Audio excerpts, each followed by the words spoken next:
Capítulo 3, nós vamos lidar com todo o capítulo hoje. Inicialmente vou ler apenas até o verso 14, depois a gente vai avançando na leitura, à medida que avançamos no sermão. Segundo livro dos Reis, capítulo 3, vamos sem demora, temos muita coisa a tratar. Portanto, crianças, ajudem os adultos para ir rápido.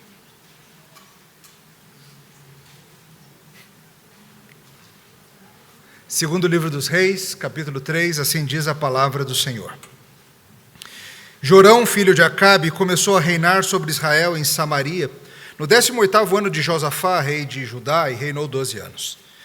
Fez o que era mal perante o Senhor, porém não como seu pai, nem como sua mãe, porque tirou a coluna de Baal que seu pai fizera. Contudo, aderiu aos pecados de Jeroboão, filho de Nebate, que fizera pecar Israel, não se apartou deles. Então Mesa, rei dos Moabitas, era criador de gado e pagava o seu tributo ao rei de Israel com 100.000 cordeiros e a lã de 100.000 carneiros. Tendo, porém, morrido Acabe, revoltou-se o rei de Moabe contra o rei de Israel. Por isso, Jorão, ao mesmo tempo, saiu de Samaria e fez revista de todo Israel. E mandou dizer a Josafá, rei de Judá: o rei de Moabe se revoltou contra mim, irás tu comigo à guerra contra Moabe? Respondeu ele: subirei. Serei como tu és, o meu povo como teu povo, meus cavalos como os teus cavalos. Então perguntou Jorão: por que caminho subiremos? Respondeu ele: pelo caminho do deserto de Edom.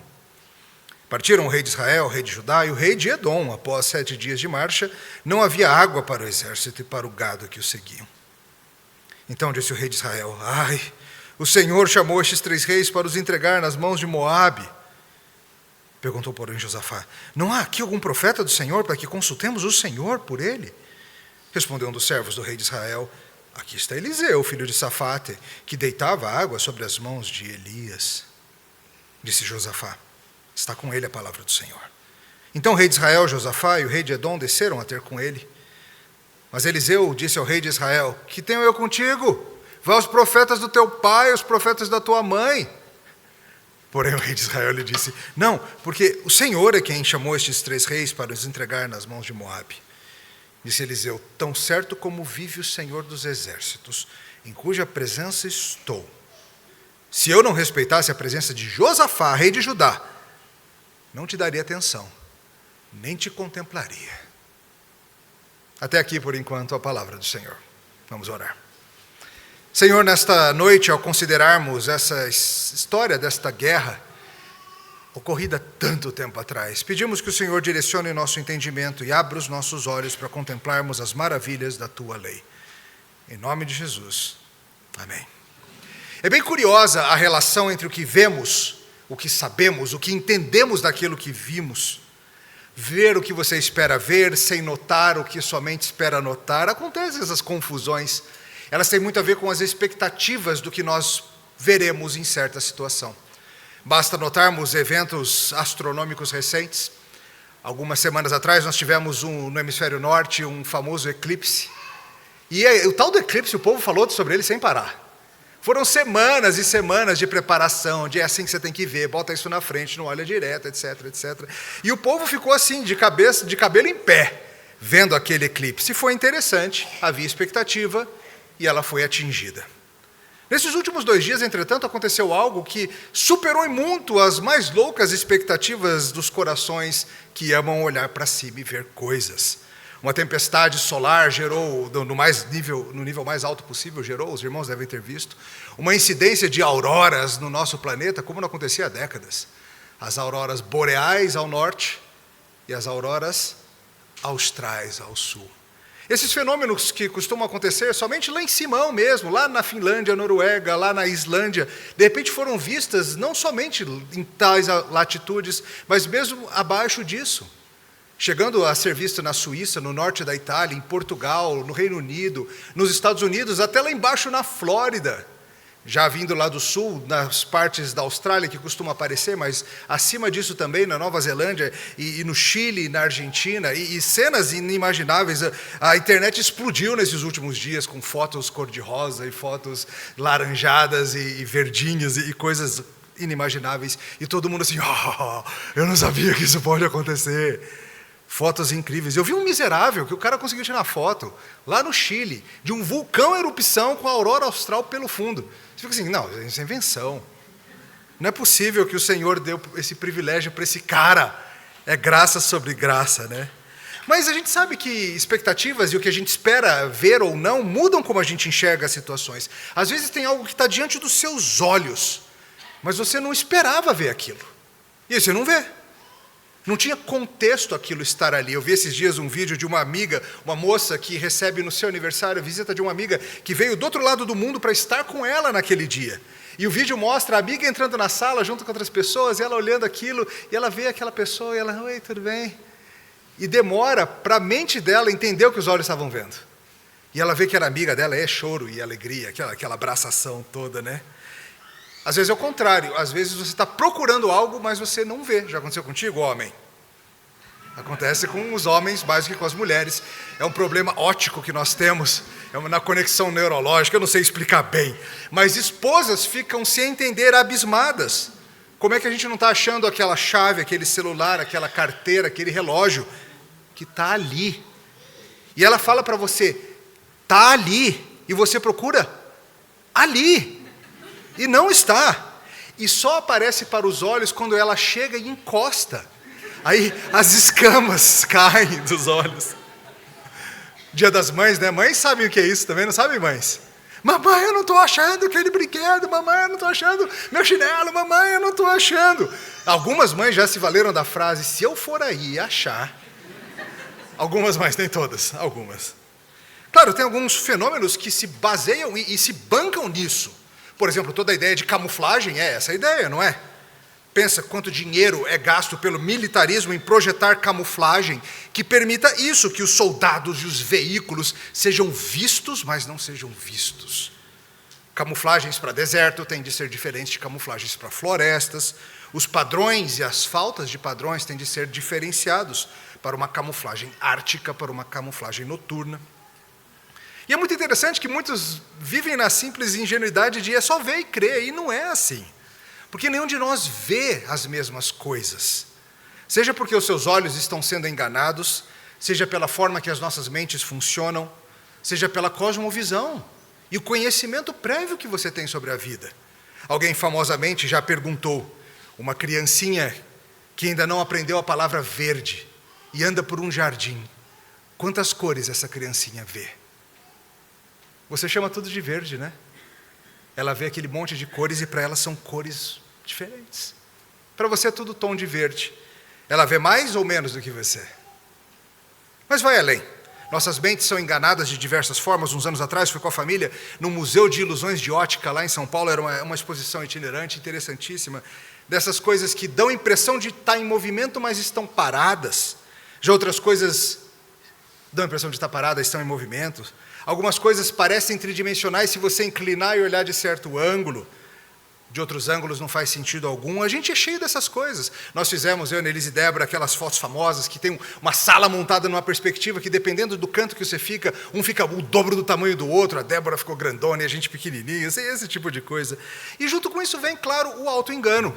E esse é o pior tipo de não enxergar.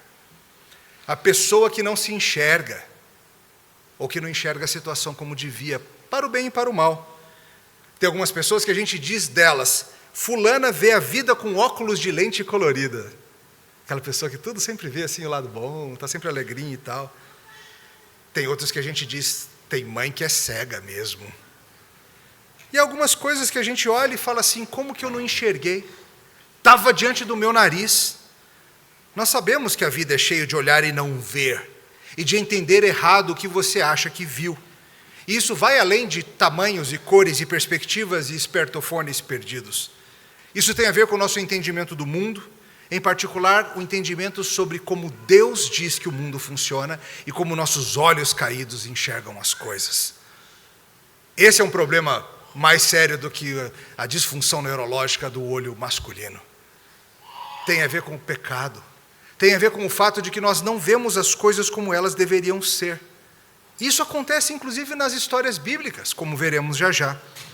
Tem uma das histórias bem famosas do Novo Testamento, em que 2 discípulos passaram um tempão andando com o próprio Jesus, E Jesus explicando para eles sobre como o Antigo Testamento falava dele. E eles não perceberam que era Jesus. Ou então aquela história famosa de uma mulher falando com Jesus depois da ressurreição, lembra dessa? E ela fica achando que ele era o quê? O jardineiro. E ela fica boba quando se dá conta que era Jesus. E a gente olha assim, esse povo vê, né? Você acha que você teria notado que era Jesus? O que você acha? Eu acho que não, né?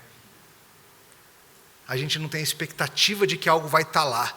E está. E a gente simplesmente não enxerga. E hoje nós veremos várias pessoas vendo as coisas de forma errada. Não enxergando as situações como elas de fato são, por causa do pecado, ou por causa das expectativas, ou por causa de como os nossos olhos nos enganam. Várias pessoas que estão vendo a vida, mas não estão agindo como deveriam. E vamos considerar nossa própria caminhada com Deus e como que nós devemos andar. Se é por vista, ou se é por fé no que Deus diz. E aquilo que nós temos para andar bem e para ver a vida melhor. Hoje, em resumo, nós aprenderemos que Deus nos sustenta, nos guia e nos salva, graciosamente pela sua palavra. Beleza? Deus nos sustenta, nos guia e nos salva, graciosamente pela sua palavra. A gente vai ver isso em algumas partes. A primeira verdade que eu quero notar com vocês claramente hoje é que os homens enxergam mal quando não são guiados pela palavra do Senhor. Veja comigo novamente o início do capítulo. Jorão, filho de Acabe, começou a reinar sobre Israel em Samaria, no 18º ano de Josafá, rei de Judá, e reinou 12 anos. Fez o que era mal perante o Senhor, porém não como seu pai, nem como sua mãe, porque tirou a coluna de Baal que seu pai fizera. Contudo, aderiu aos pecados de Jeroboão, filho de Nebate, que fizera pecar a Israel. Não se apartou deles. Estamos no período dos reis. Essa história se dá mais ou menos no ano 850 antes de Cristo.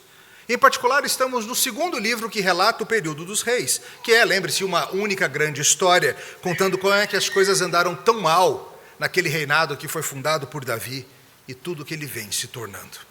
O segundo livro vem focando na palavra de Deus e na sua autoridade dos profetas. Nós vimos a passagem de bastão de Elias para Eliseu. O grande Elias se foi para o céu, sem morrer, e Eliseu ficou no seu lugar. Vimos diversos contrastes entre eles, mas o ponto segue valendo. A autoridade de Deus está na sua palavra. Vimos, em particular, no último sermão, a questão de como essa autoridade permanece com o homem de Deus. Elias se foi, mas a palavra permanece, e com ela vem a autoridade. Homens, mesmo os mais impressionantes aos olhos, são apenas instrumentos, não se engane. E a palavra de Deus segue ativa com Eliseu para a vida, como naquela situação em que ele purifica as águas de Jericó, e a autoridade da palavra segue para a morte, na situação em que ursas dilaceram uma turminha que zombava de Eliseu. Bênçãos e maldições, conforme Deuteronômio previra, em desobedecer à palavra de Deus. E agora o texto deixa os profetas um pouquinho de lado e se volta para os reis daquela região. Começa falando do novo rei do norte, o reino de Israel. Lembre-se, o temível e péssimo Acabe faleceu.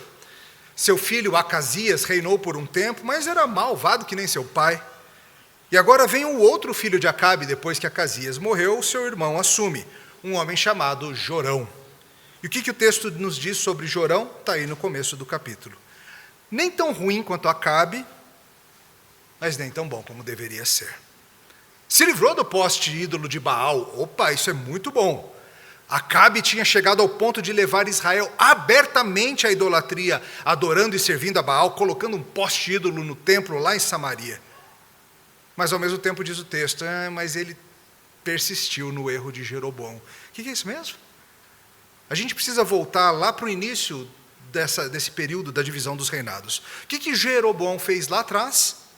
O primeiro rei de Israel, o reino dividido? Como Dale Davis fala, ele criou um paganismo refinado. Jeroboão, por questões políticas, criou lá no norte uma versão nortista do culto verdadeiro. Separou o reino e ele criou para si altares, uma linhagem sacerdotal espúria, concorrente ao que o Deus verdadeiro tinha feito lá em Jerusalém, lá embaixo. Na cabeça de Jeroboão, se o povo precisasse descer para adorar em Jerusalém, acabaria por seguir o rei de Judá, ele não queria isso. Então, por política, ele perverte o culto verdadeiro. Ele removeu o pilar a Baal. Mas ele precisava ter feito mais. E pelo que Eliseu vai dizer mais adiante, pelo jeito costumava ter suas consultas impróprias aos profetas ruins também. Ou seja, note algo importante, irmãos. É possível estar relativamente bem e ainda assim não estar bem. É possível não se enxergar corretamente, porque você está se vendo apenas em comparação aos outros que são piores que você. Crianças, é que nem quando você chega do parquinho do futebol em casa e você está um pouco sujo. E sua mãe diz assim, não sobe no sofá com esse pé imundo. E você olha e nem está achando imundo, está achando imundo? Você não vê sujeira que nem suas mães veem. Isso é por isso que tem um dia só delas. Porque elas veem coisas, elas conseguem enxergar coisas que nós, humanos normais, não enxergamos, como a sujeira do parquinho. Mas você pensa assim, não, o imundo está meu irmão, olha o sujeirada que ele está. Eu só estou com um pouquinho de lama aqui no cabelo, mas normal, tranquilo, é só um pouquinho. Mas você não se enxerga. E você acha que está limpo porque você não está tão sujo que nem o outro. Esse é o problema do rei Jorão, que, aliás, é um dos grandes males de nossa sociedade brasileira. Tem milhões de cidadãos brasileiros que acham que estão bem diante de Deus, simplesmente porque estão comparativamente bem. Olham para suas vidas e pensam, mas eu não sou perfeito, né? Mas eu não sou que nem o meu cunhado, aquele lá, meu amigo. Eu não sou perfeito, mas você tinha que ver meu vizinho. Eu não sou perfeito, mas olha os caras que estão lá na prisão, aquela turma lá, eu não sou daquela turma malvada, não. Porque se olha assim e não se enxerga como deveria pelo espelho da Escritura. Se visse o que a Escritura mostra no seu espelho, veria a sua impureza e veria a sua necessidade de Cristo. Então, acontece no reinado desse homem uma mudança importante. Geralmente, mudanças no regime político dão ideias para outros políticos criarem suas asinhas. E olha o que acontece a partir do verso 4.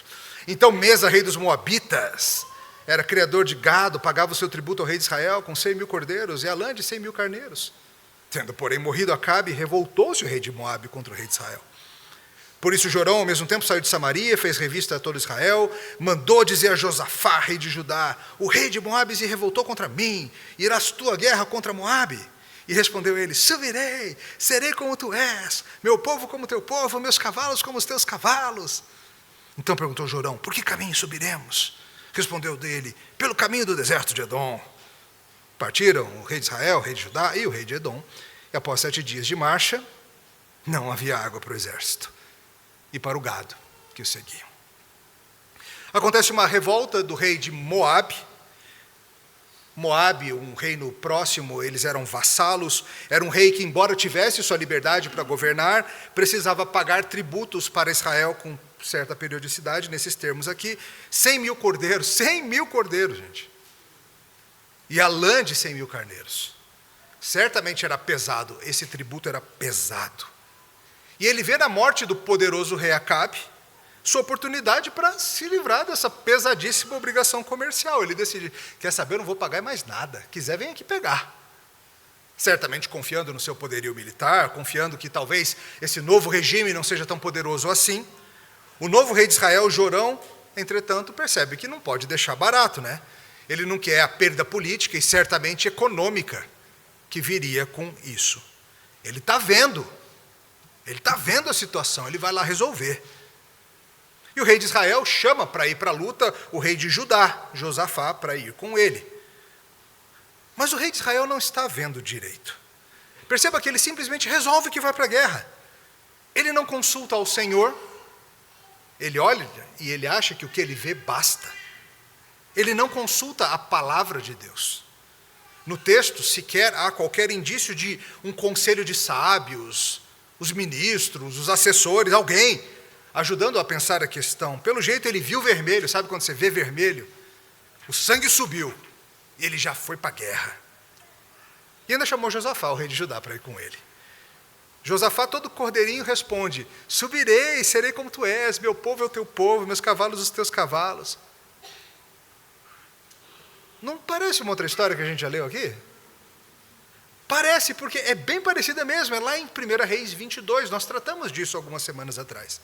Quando Acabe, o pai desse mesmo Jorão, quis ir para uma guerra também, só que essa guerra foi contra o pessoal da Síria, e chamou o mesmo Josafá para ir brigar com ele. E Josafá respondeu, desse mesmo jeitinho. Conta comigo, vamos lá, meus cavalos são seus cavalos e tal. Foi naquela ocasião em que o profeta do Senhor alertou que se Acabe fosse, Acabe ia morrer. Acabe foi disfarçado, achando que ia resolver e morreu assim mesmo. E Josafá, de novo, vai se meter nas confusões do rei do norte. Sabe aquelas pessoas que elas não pensam na confusão, não são elas que têm as más ideias, mas elas não conseguem resistir a um convite para uma má ideia. É Josafá. Chamou para uma encrenca, para uma coisa mal pensada, um negócio mal planejado. Bora? Por que não? Ele não vê direito, ele não está enxergando também que mais uma vez ele está sendo arrastado para as guerras malucas do rei do norte. Ele vê, mas ele não enxerga. Ou enxerga, mas não ao ponto de agir. Como uma pessoa que mais uma vez vai por um caminho mau no qual ela já andou, com alguém que enxerga ainda menos que ele. E dessa vez eles vão, sem a princípio consultar a palavra do Senhor. Na vez anterior, pelo menos Josafá perguntou sobre um profeta antes de ir, dessa vez nem isso, só vamos.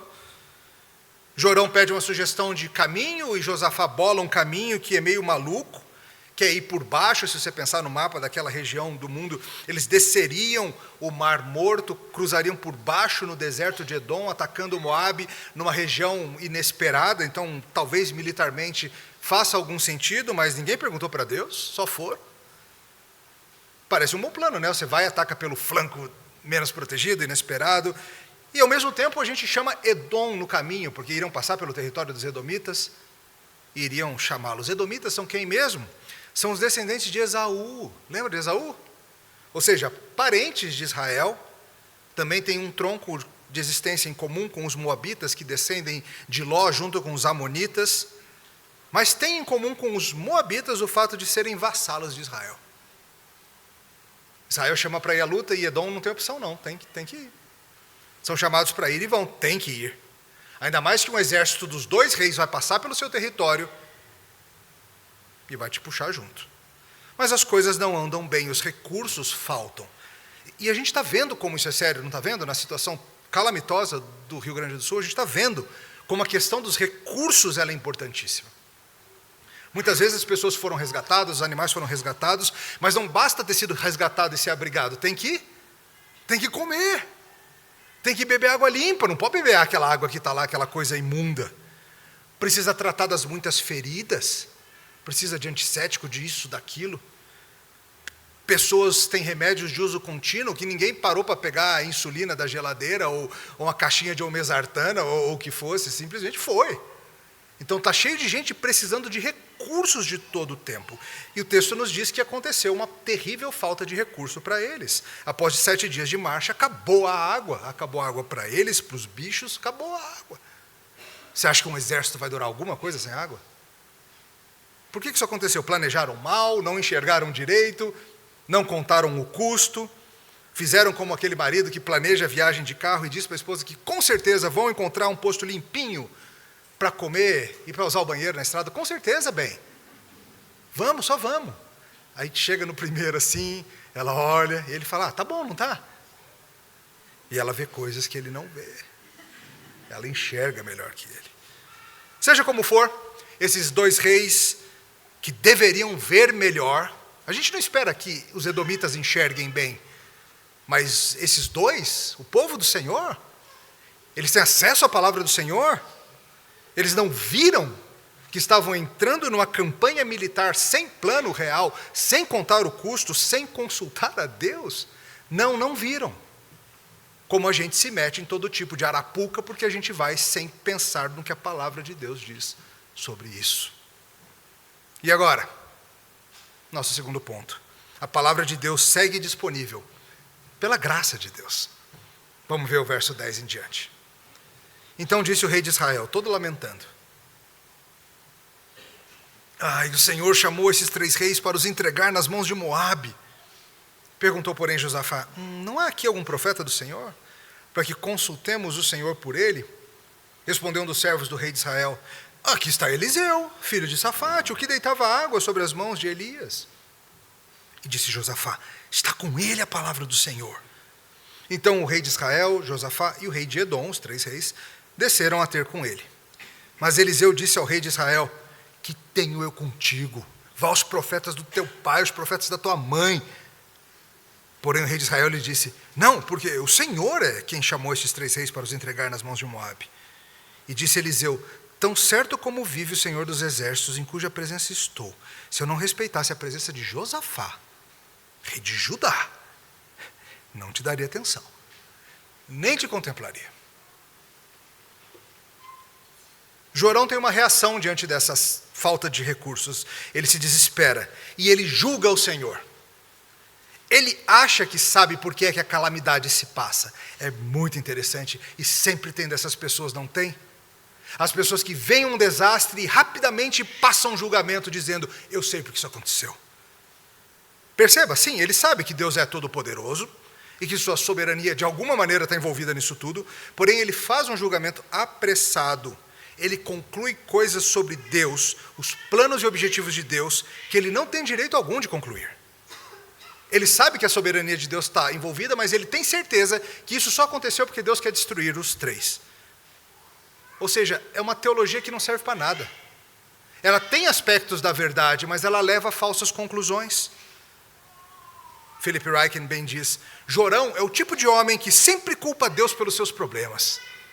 Passou a semana toda sem pensar no Senhor, mas agora o culpa por tudo. Já viu isso? Já viu isso no espelho? Como é perigoso, queridos, acharmos que sabemos o coração do Senhor quando as coisas vão mal. Eu tenho visto sobre isso pessoas tolamente, apressadamente e impiamente proclamando nas suas redes sociais, do alto da sua conta de Twitter, dizendo coisas como: as cheias no Rio Grande do Sul aconteceram por causa de... E aí cita o pecado A, B ou C do Estado, que na cabeça dela é o que motivou isso. Cuidado. Lembre-se da história da Torre de Siloé, nós lemos esse texto semana passada, como Jesus bem contou. Não fique achando que são mais pecadores os que estão padecendo desse dano, não. Não é isso que você tem que estar preocupado. Você tem que estar preocupado se você não vai perecer também. Jorão olha a situação, mas ele não enxerga a situação corretamente. Ele percebe os contornos da situação, mas ele continua lendo tudo incorretamente. Porque Jorão não enxerga a Deus e nem a sua palavra de forma correta. Ele vê apenas o que ele é capaz de ver com seu coração de pedra. Um Deus que pode ser conveniente quando as coisas ficam feias. Como Dale Davis bem diz, joramitas veem a palavra de Deus como algo para emergências apenas, não para dias normais. Eles veem errado. É que nem seguro de casa ou de carro, bem disse um autor, ou como airbag. Você tem, mas você torce para nunca ter que usar. Assim é o Senhor para muitas pessoas, talvez para você. Creio que Ele existe e sei que Ele é poderoso, mas não quero andar perto. Não quero seguir. Se tiver uma emergência, eu chamo. Mas não antes disso. É o caso de Jorão. Felizmente tem outro rei, tem Josafá, que embora tenha errado, esteja vacilando, ainda ama e conhece ao Senhor, e seu coração é do Senhor. E ele pergunta, e agora tardiamente, na outra guerra ele perguntou mais cedo, nessa tardiamente ele pergunta: escuta, não tem nenhum profeta do Senhor por aqui não? Não tem alguém que traga a palavra de Deus? Aí um assessor do rei diz: Eliseu está por aqui. Está por perto, aquele que servia Elias, falar que deitava água na mão dele, é um jeito de dizer que o servia, que cuidava das suas necessidades. Josafá, um homem que teme ao Senhor, não está vendo completamente certo, mas está vendo melhor. Surge uma crise, o que nós precisamos? Culpar a Deus pela crise? Achar que sabemos as razões da crise se Deus não falou claramente? Sacrificar a um Deus falso? Não, nós precisamos ser direcionados pela palavra do Deus verdadeiro. E ele diz: está com Eliseu a palavra do Senhor. É tão interessante essa forma de dizer, não é?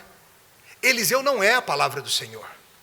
A palavra do Senhor está com Eliseu, como esteve com Elias. Só de um profeta na história se pôde dizer: ele é a palavra do Senhor. Só de Jesus Cristo. Todos os outros profetas estiveram com a palavra do Senhor. Isso precisa ficar claro, falamos sobre isso no sermão passado. É a palavra que tem a autoridade, não os homens. E eles vão até Eliseu. E é tão impressionante a graça do Senhor nisso tudo, não é? É tão belo ver que o Senhor ainda se mantém disponível para essa turma. Há quantos reis nós temos visto de novo, e de novo, e de novo, que eles estão fazendo o que é mal perante a face de Deus, e Deus, rico em misericórdia, abundante em paciência, mantém a sua palavra disponível. Só isso, gente, já é uma demonstração da maravilhosa graça do Senhor. Uma das coisas mais pesadas que Deus pode fazer contra um povo é remover a sua palavra. Muito pior do que mandar desastres naturais, muito pior. É se a palavra não estiver lá, para a gente sobreviver no meio do desastre. No caso, eu ainda estava lá, com Eliseu. Eles chegam, e Eliseu já está no fígado, notou? Rapaz, ele fala, ei, rei de Israel, por que não vai lá consultar os profetas da tua mãe? Do teu pai? Eu falei para vocês que Eliseu é selvagem, não falei? Cara, o que é isso? Fala lá com eles, fala. Isso parece indicar que Eliseu sabia que o rei, embora estivesse andando melhor, ainda tinha algum contato com os profetas dos falsos deuses, de Acabe e Jezabel, a mestre das maldades. Jorão fala, não, eu preciso de você, porque eu sei que a mão é do Senhor que está fazendo isso. Opa! Ele sabe que não é Baal, que não é Quemos, nenhum desses falsos deuses. Ele sabe que é a mão do Senhor. Ok, isso é bom. Ele não vê claramente a situação, mas diferente do seu irmão Acasias, que quis tratar com Baal, talvez você se lembre da história, vimos no início do livro, Jorão sabe que é a mão do Senhor que prende, que solta, que pesa e liberta. E é importante dizermos isso, queridos, acerca de nós nos voltarmos a Deus nas crises. Talvez você mesmo esteja hoje andando bem longe do Senhor, vendo o que você quer ver, vendo aquilo que os seus olhos e o seu coração pedem, e não o que a palavra do Senhor diz. Ou talvez você esteja nesse esforço mais ou menos para servi-lo até um certo ponto, mas você serve mais ou menos. Você serve a si mesmo e serve a Deus quando não é conveniente não serve. Serve também aos deuses da nossa era secular. E a crise vem, e a pergunta é, quando a crise vem, quando ela vier, a quem você vai se voltar? Volte-se ao Senhor, querido. Mesmo que você esteja andando longe, mesmo que você não tenha feito nada para merecer, eu sei que você não fez, há alguém que merece por você. E é isso que acontece aqui na nossa história. Veja Eliseu é selvagem, eu adoro. Ele fala, tão certo como vive o Senhor dos Exércitos, em cuja presença eu estou. Se eu não respeitasse a presença de Josafá, o rei de Judá, eu não ia te dar atenção, eu não ia olhar nem na tua cara, rapaz. Imagina aquele profeta calvo dizendo isso na tua cara. Eu não diria essas coisas assim, eu seria mais polidinho, eu sou mais gentil, não sou, credo. Mas Eliseu é muito superior a nós, e ele vai nessa. Eliseu vai agir assim, ele vai trazer a palavra do Senhor, não por merecerem. Aliás, não perca isso. O perverso não tem direito à palavra de Deus, sem que um justo mereça em favor dele. Note que princípio belo que a gente tem aqui, ainda que não tão claro, mas que a Escritura aponta para isso. Claro, Josafá não é um homem perfeito, mas ele anda com o Senhor. E é por ele que Eliseu vai fazer. Um justo merecendo pelo injusto. Jorão vai entrar no benefício. Como muitos recebem respingos da graça de Deus, pela simples proximidade de estar com o povo de Deus. Não podemos nunca achar que devemos exigir nada de Deus. Nem que Deus fale a gente pode exigir. Fala aí, Senhor, fala alguma coisa. Não podemos. Eliseu explica que nem na cara de Josafá ele olharia, se não fosse por Josafá. O Senhor é com Josafá. Ele é um homem de Deus. E a palavra de Deus está disponível aos que o amam. Se você é do Senhor, você tem esse privilégio. O de consultar a Deus em oração, de falar com Ele, ouvi-lo falando na sua Escritura. De uma forma muito melhor do que ir falar com Eliseu e tomar uma patada. Ou uma ursada, sei lá, né? Você tem esse livro, irmão. Esse livro, ele é pão, ele é mel, ele é luz, ele é bússola, ele é cajado, ele é socorro, bem presente. Você tem a palavra do Senhor, é para ela que você tem que ir na sua tribulação. Se você é dele, é um privilégio que vem com ser dele. Se você não é do Senhor, eu tenho boas notícias para você. Você pode ser. Não por merecer, tá? Mas se alguém que merece estiver contigo. E o Evangelho nos dá a boa notícia de que nós temos alguém, sim, que se coloca por nós. Alguém que de uma forma muito mais profunda, bela e completa do que Josafá poderia jamais ser. Alguém que obteve em favor dos que creem o direito de nos aproximarmos do trono da graça de Deus e sua palavra. Jesus Cristo, maior do que Josafá, maior do que Elias, maior do que Eliseu, ofereceu a si mesmo para nos dar esse acesso ao trono da graça. E é por isso que quando oramos, nós oramos em nome de Jesus. Se não fosse Jesus, Deus nem olharia na nossa cara. Mas por Ele, a gente pode chegar como filhos chegando diante do papai para pedir coisas. O que Deus pode fazer pelos céus, hein? O que esse Pai Celestial pode fazer por nós? É o nosso último ponto. A palavra de Deus nos conduz nos triunfos que Ele deseja. Vamos ler de 15 em diante.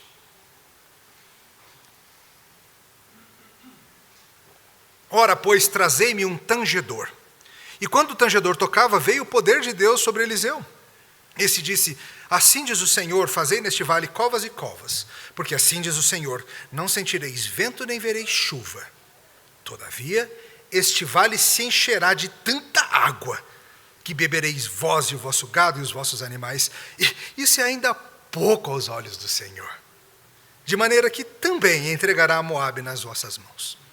Ferireis todas as cidades fortificadas e todas as cidades principais, e todas as boas árvores cortareis, e tapareis as fontes de água, e danificareis com pedra todos os bons campos. Pela manhã, ao apresentar-se a oferta de manjares, eis que vinham as águas pelo caminho de Edom, e a terra se encheu de água. Ouvindo, pois, todos os moabitas que os reis tinham subido para pelejar contra eles, todos os que cingiam cinto, desde o mais novo até o mais velho, foram convocados e postos nas fronteiras. Levantando-se de madrugada, em saindo o sol sobre as águas, viram os moabitas defronte deles as águas vermelhas como sangue. E disseram: isso é sangue. Certamente os reis se destruíram e se mataram um ao outro. Agora, pois, a presa ao Moabe. Porém, chegando eles ao arraial de Israel, os israelitas se levantaram e feriram os moabitas, os quais fugiram diante deles. Entraram os israelitas na terra e também aí feriram os moabitas, arrasaram as cidades, e cada um lançou a sua pedra em todos os bons campos, e os entulharam e taparam as fontes de água e cortaram as boas árvores, até Soquir-Haresete ficar com seus muros. Mas os que atiravam com fundas a cercaram e a feriram. Vendo o rei de Moabe que a peleja prevalecia contra ele, tomou consigo 700 homens que arrancavam espada para romperem contra o rei de Edom, porém não puderam. Então tomou seu filho primogênito, que havia de reinar em seu lugar, e o ofereceu em sacrifício em holocausto sobre o muro, pelo que ouviu grande ira contra Israel. Por isso se retiraram dali e voltaram para sua própria terra. Uau! Eliseu foi consultado e Eliseu diz: eu vou responder, tragam um músico, tragam um tangedor para tocar. O que a gente faz com isso? Eu não sei, isso me lembra de quando Davi tocava harpa e acalmava o coração de Saul. Ontem, eu e Marcel fizemos um casamento. Antes do casamento, o responsável pela música veio falar com a gente para acertarmos tudo e perguntou: na hora que vocês forem falar, eu fiz as alianças, Marcel pregou, vocês querem que toque? E a gente olhou assim: nós somos reformados, amigo, claro que não. Mas nós dissemos de forma não Eliseu, mas polidos, né? Não precisa, está tranquilo, está tudo bem. Mas talvez a gente tenha perdido uma oportunidade. Olha aqui. Talvez o tal do fundo musical, enquanto fala, tenha resultados interessantes. A gente não sabe. Eu sei que aqui algo aconteceu. Enquanto tocava, a palavra do Senhor veio sobre Eliseu. E ele explica o que iria acontecer. O que vocês precisam? Vocês precisam de comida, água? Água, tranquilo. Só isso? Isso é pequeno. Isso é galho fraco.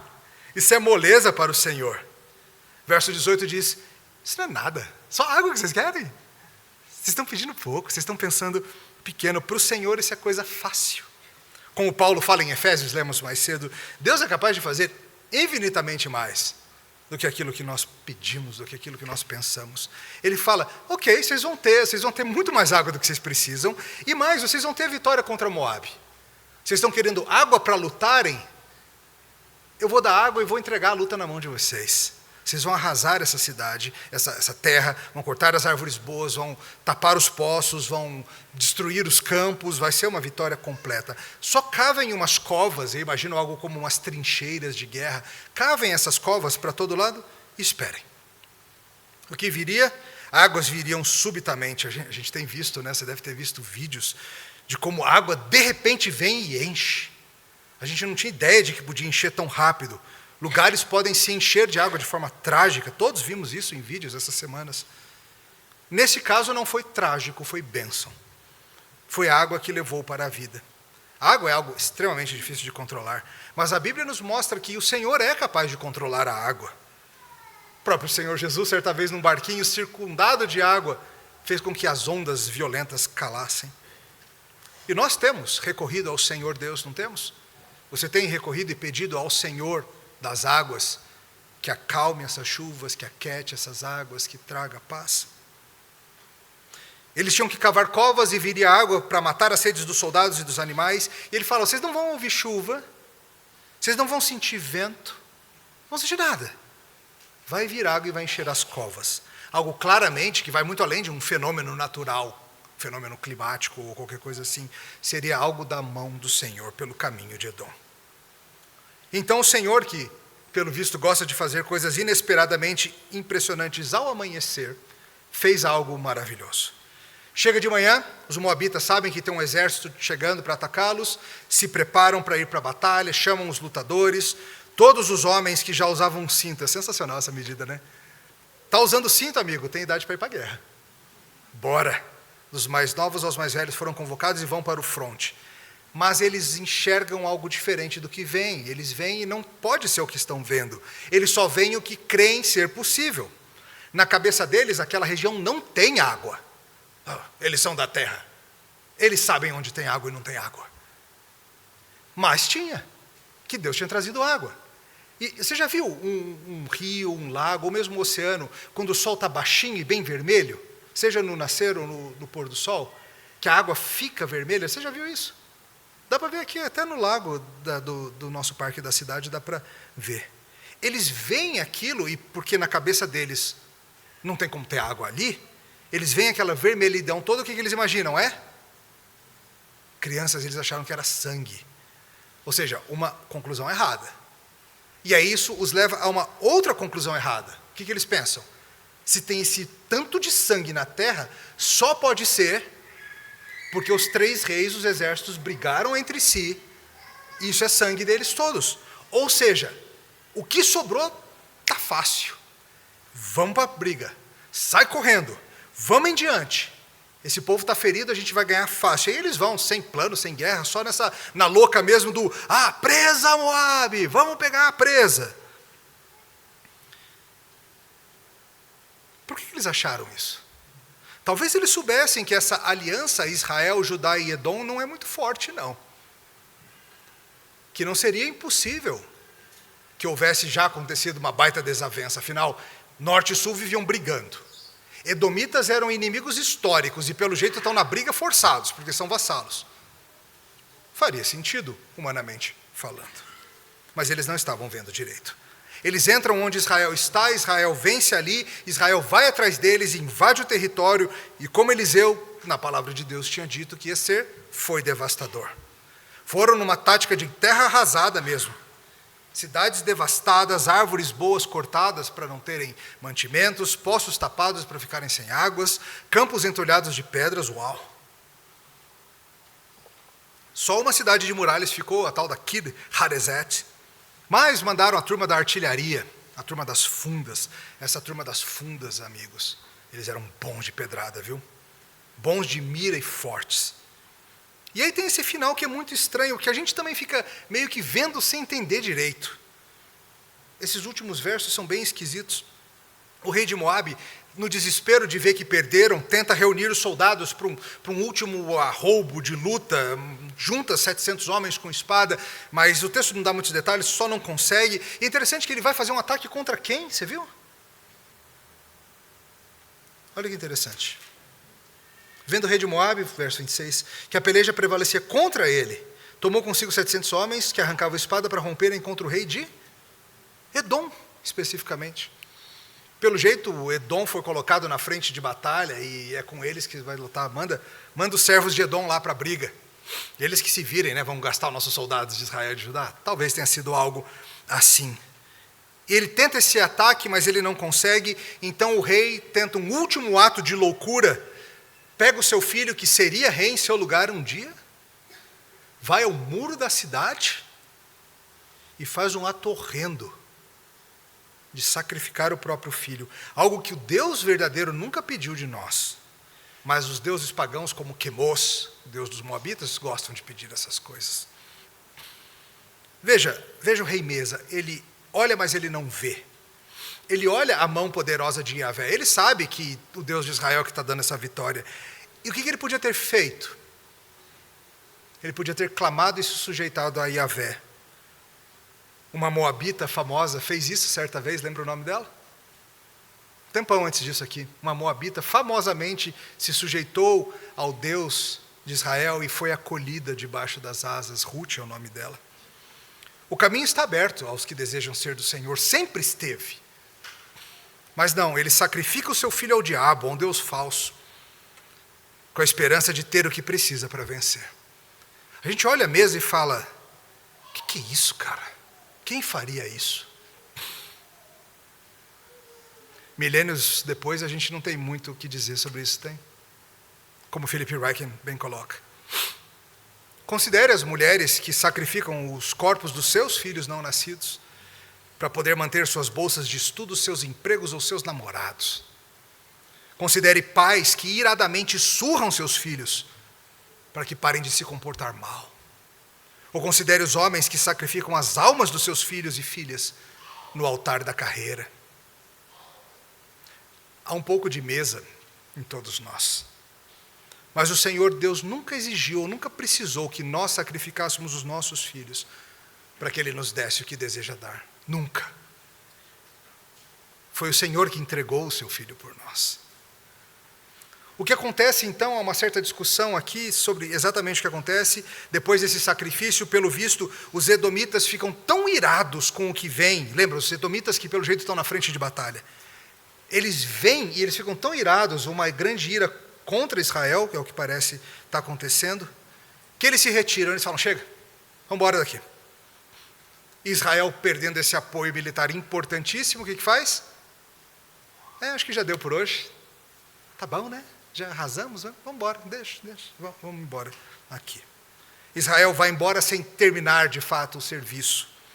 Edom, vendo o ponto em que a coisa chegou, vai embora, afinal, eles estão vendo o que Israel está fazendo com seu inimigo, e pode ser que eles, vassalos, um dia sejam inimigos deles também, por que não? E irados vão embora, é o que faz mais sentido do que está acontecendo aqui. E essa cena horrenda encerra o capítulo. Qual é a grande lição disso tudo? É que o Senhor é Deus de verdade. Sua palavra é poderosa e é graciosa, e Ele age em soberania, poder e graça. Veja Jorão, o Senhor lhe deu a vitória sem ele merecer. Veja, Jorão, que o Senhor te fez vencedor sem exigir que você matasse o seu próprio filho ou coisas assim. O Senhor é misericordioso. O Senhor é quem sara e salva. Veja, Josafá, você demorou a consultar a palavra do Senhor, mas que bom que você se lembrou disso. Ainda estava disponível a você e o Senhor graciosamente te mostrou. Veja a mesa. Veja o que os falsos deuses desse mundo vão exigir de você. E nem isso vai resolver. Mas veja como o Deus verdadeiro se faz disponível e venha a Ele. Nesse mundo, irmãos, muitas vezes andaremos sem ver direito. Nossos corações se nublam pelo pecado, pelos nossos desejos, pelos anseios da nossa carne, dos nossos olhos, pela soberba da vida. A queda nos fez ver torto. Nós olhamos e queremos, e ao mesmo tempo não notamos o que está diante dos nossos olhos. Muitas vezes nós lutamos e agimos precipitadamente contra a palavra do Senhor, isso traz muito dano. E às vezes a gente acha que Deus deseja que façamos o mal para a vida andar bem. Nós confundimos tudo, nós somos que nem essa turma aqui. Talvez seja assim contigo. E você esteja andando em confusão, vendo errado a própria mão do Senhor sobre sua vida. E talvez você não esteja percebendo que a mão de Cristo está estendida para você, para te tirar dessa cegueira e dessa tolice na qual você insiste em andar. Cristo, a palavra de Deus, oferece a mão para você hoje. Se você quiser, você pode ser dele. Se você já é dele, mas está andando longe, ele quer você junto. Você pode ter o privilégio de ter o Senhor a seu favor. E ele é capaz de fazer infinitamente mais do que você pensa, do que você pede. Não porque você merece, mas porque Jesus mereceu por você. Se você é dele, teus pecados estão perdoados e a palavra de Deus está disponível para te consolar, confortar, corrigir, proteger, instruir e equipar. Você consegue ver isso? Vamos orar. Louvado seja o teu nome, Senhor, pois tu és o Deus que age e tua palavra não pode ser vencida nem mudada. Confessamos que em nossos corações, por vezes, nós queríamos que o Senhor tivesse falado coisas diferentes. Nos iramos e nos irritamos e nos precipitamos e fazemos ouvidos moucos à tua palavra. Mas nós pedimos que tenha misericórdia de nós, pecadores, e que com sua graça nos alcance a cada dia. No nome de Jesus. Amém.